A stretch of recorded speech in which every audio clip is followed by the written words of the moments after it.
Hi, I'm Orla. I am a portrait artist and I've been living in Limerick for the past 2 years.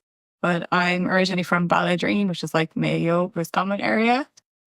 And my work is primarily in watercolors, but I can use anything I get my hands on really. It could be like pen and pencil, and some of them have nail polish on them. And yeah, it's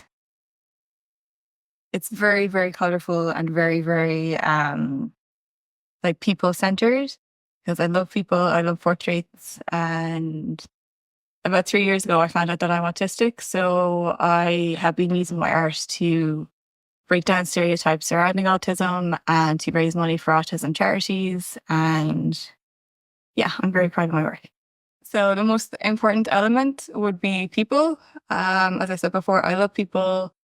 I have always been drawn to people, and I think with my autism, I haven't been able to connect with people as much as I like to. So I paint them instead, and I draw them instead, and I turn them into works of art.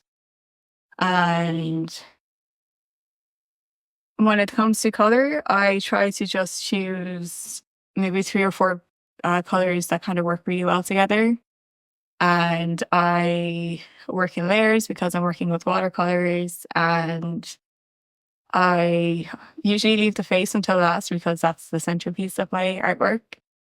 And it's my favorite piece to work on. So I do the background first and then I just do the face last. Yeah, people inspire my art a lot. I'm always fascinated by people. I will walk outside and just look at people and how they interact with each other. And I'm very fascinated by what people say and their motivations and why they do what they do, and even like the little details of people. So if someone has like a freckle on their cheek, I will put that into an art piece. Or if someone has like one ear that's slightly higher than the other, I will put that into an art piece because those are the type of details that I love about people, and they're not really details that people notice about themselves. And I think artists are very good at picking out little details and turning them into pieces of art for people to appreciate. I'm very lucky to live in a country that is very much like art focused and has a very engaging and helpful art industry. Maybe it's just the artists that I've been dealing with, but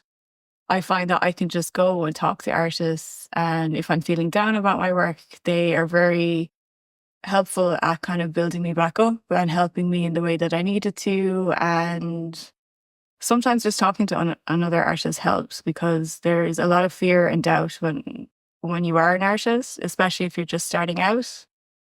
And other artists get that, and they will be able to kind of just help you in the way that you needed to. And I would look to kind of see more support around kind of new artists and people who are looking to break into this industry, and especially people who might not be able to go to art school or have an art career in a traditional sense.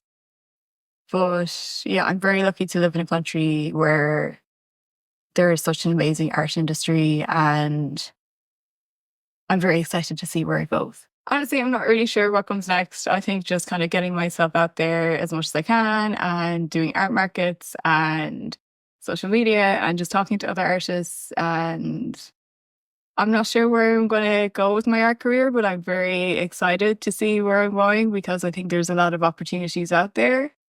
And I used to be the type of person that would just kind of concentrate on the whole staircase and be very, very nervous about taking that first step.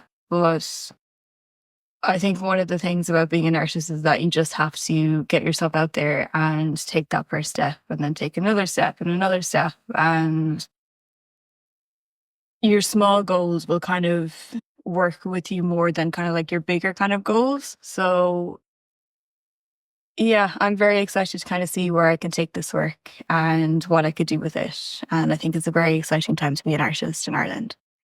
So the materials that I use are kind of watercolor paper, and I love this paper because you can see like the texture in it. And when I do put the paint on it, it's really great at picking up that texture. So I mostly use kind of like watercolors. So I will put the first layer down and let it dry and then keep layering it up until I get the colours that I want.